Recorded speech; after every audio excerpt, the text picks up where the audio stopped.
अस्सलामु अलैकुम वरहमतुल्लाहि वबरकातुहू।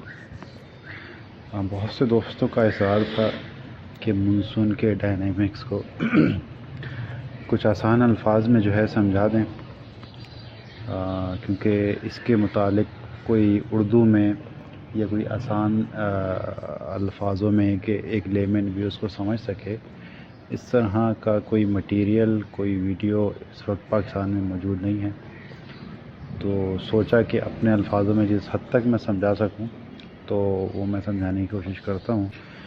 देखिए, सबसे पहले तो ये बात याद रखें कि तमाम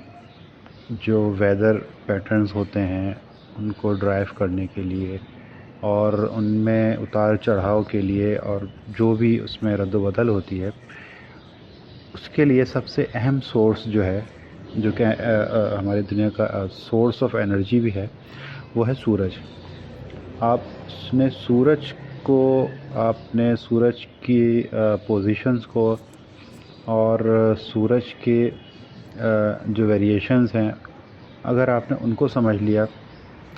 तो आपके लिए हर फोरकास्ट करना भी आसान है और आपके लिए मानसून को समझना भी आसान हो जाता है। हम ये बात जानते हैं कि जो सूरज की पोजीशन विंटर्स में वो ट्रॉपिक ऑफ कैप्रिकॉर्न की तरफ होती है, यानी कि सॉदर्न हेमिस्फीयर की तरफ। और जैसे जैसे हम समर की तरफ, नॉर्दर्न हेमिस्फीयर की समर की तरफ मूव करना शुरू करते हैं, तो उन दिनों में सूरज जो है अपनी जो सिमत है, अपनी डायरेक्शन है, वो नॉर्थ की तरफ करना शुरू कर देता है, यानी कि ट्रॉपिक ऑफ कैंसर की तरफ। सूरज अपनी नॉर्थ की तरफ मूवमेंट जब करता है तो अपने साथ साथ वो इक्वेटर पे मौजूद ITCs यानी कि इंटर ट्रॉपिकल कन्वर्जेंस जोन, इसको भी अपने साथ साथ ये नॉर्थ की तरफ मूव करना शुरू कर देता है। दैट इज़ आवर सब कॉन्टिनेंट। अच्छा, एक चीज़ यहाँ ये बात याद रखिएगा कि हीट सोर्स सिर्फ सूरज नहीं है, ठीक है। हमारी लैंड भी जो है हीट प्रोड्यूस करती है, जिसे लेटेंट हीट फ्लक्स कहा जाता है। दूसरा हीट सोर्स जो है, मतलब ये हीट सोर्स आपका जो ड्राई एरिया है, जो सिंध और राजस्थान से मुल्क है, जहाँ पे इसको हम सीजनल लो कहते हैं, वो भी जो है इस सब कॉन्टिनेंट में हीट को, वास्ट हीट को प्रोड्यूस करने में अपना एक रोल अदा करता है। दूसरा heat source southern Bay of Bengal, ये आपका जहाँ ट्रेड विंड्स जो है वो मूव करती हैं, तो एक वो हिस्सा है। और तीसरा और एक बहुत अहम जो है जो पार्ट है, वो है हिमालय का साउदर्न पार्ट, जिसे हम टाइबेटन प्लेटो के नाम से भी जानते हैं। तो वो एक बहुत जो है अहम किरदार अदा करता है इस लेटेंट हीट में। अच्छा, एक तीसरी चीज़ होती है, ख़ासकर हिमालय के जो हम हीट सोर्स की बात करें, कि हिमालय, क्योंकि हम जानते हैं कि ये इसको कहा जाता है कि विंटर में ये एक बहुत बड़ा, इसे कहें जाइंट आइस क्यूब का ये काम करता है, रेफ्रिजरेटर है हमारे एशिया का। और गर्मियों में ये इसे ओवन कहा जाता है, यानी कि major heat source after sun जो है वो ये टाइबेटन प्लेटो है, हिमालय की जो पहाड़ी है का सिलसिला है। अच्छा, इनमें जो तीसरी चीज़ जो होती है वो ये होती है कि जब इन पहाड़ों पे बारिश होती है तो वो हीट प्रोड्यूस करते हैं। जब बारिश उस जगह होती है तो वो एक और ज़्यादा जो है वो हीट फ्लक्स जो है वहाँ से प्रोड्यूस होता है, लेटेंट हीट जो है वो प्रोड्यूस करते हैं। तो इस तरह ये हीट जो है मददगार होती है बे ऑफ बंगाल में लो प्रेशर की फॉर्मेशन में। और तीसरी चीज़ ये क्या करती है, ये हीट लो क्या करता है, ये हीट लो जो है, क्योंकि हम जानते हैं कि फिर वार्म एयर जो होती हैं फिर वो राइज़ करती हैं, और इसके बाद जो है ये जब ट्रोपोस्फेयर पे पहुंचती हैं, ट्रोपोस्फेयर का मतलब आप जानते हैं कि रिटर्न है, तो जब ये हवाएं जो हैं ट्रोपोस्फेयर पे पहुंचती हैं तो ये रिटर्न करती हैं यानी कि ये सर्कुलेट होना शुरू करती हैं एंटी क्लॉकवाइज, जिसकी वजह से ये टाइबेटन प्लेटो का जो एंटी साइक्लोन है जो कि सब ट्रॉपिकल रेंज है, ये एक उसमें तब्दील हो जाती है हाई प्रेशर में। ठीक है, और ये हाई प्रेशर जो है प्रोड्यूस करता है आपका ईस्टर्ली जेट को। और ये ईस्टर्ली जेट क्या करती है, मैं बहुत दफ़ा पहले भी बता चुका हूँ कि जो मूनसून के लो होते हैं, जो मूनसून के डिप्रेशंस होते हैं, well mark low pressure areas होते हैं, वो इन्हीं जो ईस्टर्ली जेट है इनके ज़रिए स्टीयर हो रहे होते हैं, ड्राइव हो रहे होते हैं। यही इनकी डायरेक्शन जो है वो डिटरमाइन करता है। तो जितना ज़्यादा टाइबेटन प्लेटों पे बारिश होती है, वो हीट लेटेंट हीट प्रोड्यूस होती है, इतना ज़्यादा स्ट्रॉन्ग वो होता है आपका ईस्टर्ली जेट होती है। और फिर वो ईस्टर्ली जेट जो है वो अगर स्ट्रॉन्ग होती है, नॉर्मल पोजीशन से मूव करती है वेस्ट की तरफ, तो फिर ये कि जो बे ऑफ बंगाल के लो प्रेशर एरियाज़ होते हैं वो rather they move towards Sindh then Punjab. ठीक है, तो मुझसे काफ़ी लोग पूछ रहे थे कि स्टीर कैसे होते हैं, वो कौन सी विंड हम देखें, क्या देखें। तो सिर्फ आपने जो है वो जेट स्ट्रीम को समझ लिया तो आपके लिए उन लो प्रेशर एरियाज़ की और मतलब ये बनते किस तरह हैं, कब बनना है, आप मॉडल्स देखे बगैर भी बता सकते हैं कि कब जो है low pressure area Bay of Bengal में बनेगा और किस पोजीशन पर मूव करेगा। ये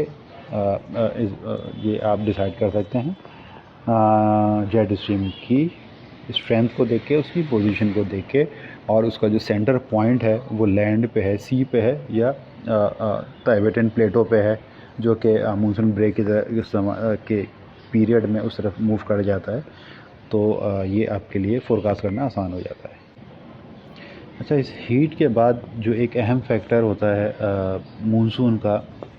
वो हैं क्रॉस इक्वेटोरियल विंड्स। अच्छा, इसके ऊपर जो है कुछ हमारे दोस्त, सीनियर दोस्त हमारे साथ ही जो है कुछ इस पर बड़ी एक बहस भी हो रही थी पिछले दिनों। तो मैं सोचा था कि अलग से मैं वीडियो बनाऊं, लेकिन बहरहाल मसरूफियत की वजह से ऐसा मुमकिन नहीं था कि मैं उसके लिए सेपरेट वीडियो बनाता। तो मैं इसी में आपको समझा देता हूं ये बात कि मेजर सोर्स आफ्टर हीट, खैर है तो ये भी हीट सोर्स, ठीक है, जो ये क्योंकि सब सूरज जो है अपनी मूवमेंट जो है ट्रॉपिक ऑफ कैप्रिकॉर्न से कैंसर की तरफ करना शुरू करता है, तो साउदर्न हेमिस्फीयर का जो है वो समर शुरू हो जाता है, तो वहाँ के समंदर जो हैं वो ठंडे होना शुरू हो जाते हैं। समर ख़त्म हो जाता है वहाँ का, तो वहाँ के समंदरों का टेम्परेचर जो है कम होना शुरू हो जाता है। इसी तरह इसी वजह से फिर जो है मैसेकरेने हाई, जो साउथर्न ये हेमिस्फीयर का जो वो है हाई प्रेशर एरिया है, ठीक है, वो डेवलप होना शुरू कर देता है। बाज़ औक़ात हमने देखा कि वो 1040 तक भी वो पहुंच जाता है उसका वो हाई प्रेशर, जो कि बहुत इंटेंस होता है। ये विंड्स जो है जब मूव करती हैं नॉर्थ की तरफ, तो और फिर इसके बाद ये पहुंचती हैं इक्वेटर पे। अच्छा, इक्वेटर के बारे में आप सबको पता है कि ये सेंटर पॉइंट है दुनिया का, अर्थ का आपकी। और बहरहाल वही है, अब जैसे आपने साइक्लोन भी जो पिछले दिनों बना, इसमें आपने देखा कि साइक्लोन की एक आँख बनती है, और ये भी बात आप सबको मालूम है कि वो आँख जो होती है वो एरिया जो है काल्म विंड्स का होता है, वहाँ पे हवाएं बहुत ज़्यादा स्लो होती हैं कंपैरेटिवली इट्स सराउंडिंग्स। इसी तरह इक्वेटर पे भी आप देखेंगे तो आपको विंड जो है वो बहुत हल्की और बहुत कम दिखाई देंगी, इसलिए वहाँ का टेम्परेचर भी बहुत रैपिडली राइज और ड्रॉप करता है इक्वेटर का। तो आपने देखा कि वो हवाएं जब आप देखेंगे, मैप में भी देखेंगे, मैं आपको मेंशन भी करता हूँ, ये वाइट एरिया आप देख रहे होंगे, जो हमारे दोस्त जो है यासिर उमर ने भी मेंशन किया था कि ये वाइट एरिया, तो वो वाइट एरिया जो होता है वो इक्वेटर का होता है, कि उस इक्वेटर पर वो विंड्स नहीं होती। तो जैसे ही आप देखेंगे, आपको मैं कोशिश करूँगा पिक्चर भी दिखाऊँ कि ये देखें कि जैसे ही वो इक्वेटर, ये विंड्स जो है इक्वेटर से मूव करती हैं, इसलिए इनको कहा जाता है क्रॉस इक्वेटोरियल विंड, कि जैसे ही इक्वेटर से मूव करती हैं तो इनकी डायरेक्शन जो है वो क्या हो जाती है, ईस्ट की तरफ हो जाती है। मैं अगर गलत नहीं हूँ, आई एम सॉरी, मैं अभी ये सही मुझे आइडिया नहीं हो रहा, लेकिन बहरहाल शायद ईस्ट की तरफ जो हमारा इंडिया है, वेस्टर्न घाट्स जो हैं इसकी तरफ मूव करती है। इसकी दो ब्रांचेस होती हैं, एक ये हवाएं मूव करती हैं बे ऑफ बंगाल की तरफ, और एक जो है इसका एक सेगमेंट जो है वो आपका अरेबियन सी की तरफ मूव करता है, और यही हवाएं जो हैं बे ऑफ बंगाल में बनने वाले लो प्रेशर एरिया को की फॉर्मेशन में, उसकी फॉर्मेशन में नहीं सॉरी, उसकी स्ट्रेंथन में, उसको मज़ीद मजबूत करने के लिए, ताकतवर बनाने के लिए मेजर सोर्स हैं। और जो दूसरा सेगमेंट है जो कि वेस्टर्न घाट्स की तरफ, मुंबई की तरफ से मुल्क का जो घाट्स हैं, जो पहाड़ी सिलसिले हैं, ये वहाँ पे जो है टकराता है, और वहाँ पे इसी तरह हम देखते हैं कि 5000 से 7000 मिलीमीटर बारिश जो है उन घाट्स एरियाज में होती है, जो कि रीज़न है इन्हीं क्रॉस इक्वेटोरियल विंड्स का। अच्छा, जब ये हवाएं वहाँ से मुस्तकिल टकराती रहती हैं और एक ग्रेडियंट डेवलप होता है seasonal low, from seasonal low to Kerala. Kerala की तरफ आप देखेंगे तो आपको एक हाई प्रेशर एरिया अक्सर जो है वो दिखाई देगा, उसकी भी मैं कोशिश करता हूँ पिक्चर दिखाऊँ आपको। तो वो हाई प्रेशर एरिया और सीजनल लो जो सिंध का है, ये दो सब ये मिलके एक ग्रेडियंट जो है डेवलप करते हैं, जिसको हम कहते हैं ऑफ शोर वर्टेक्स। जहाँ अरेबियन सी के लो और डिप्रेशंस और बे ऑफ बंगाल के सिस्टम जो है वो मूनसून में बारिशों का बायस बनते हैं, इसी तरह से ये ऑफ शोर वर्टेक्स जो है ये वेस्टर्न इंडिया में, और बाज़ औक़ात जो है हम 2003 में 2007 में जो है लास्ट हमने देखा था, उसके बाद भी मेरे ख्याल से ऐसा हुआ है कि ये वर्टेक्स इतना स्ट्रॉन्ग होता है कि बाज़ औक़ात ये एक अपर एयर साइक्लोनिक सर्कुलेशन भी जो है वो प्रोड्यूस करता है। लास्ट ईयर भी ग़ालिबन ऐसा कुछ हुआ था। और इसके अलावा ये जो है बाज़ औक़ात मूव होके सिंध की तरफ भी मूव करता है, और बहुत शदीद बारिशों का भी बाइस ये बन सकता है without having any low pressure from the Bay of Bengal. अच्छा, एक बात मैं भूल गया बताना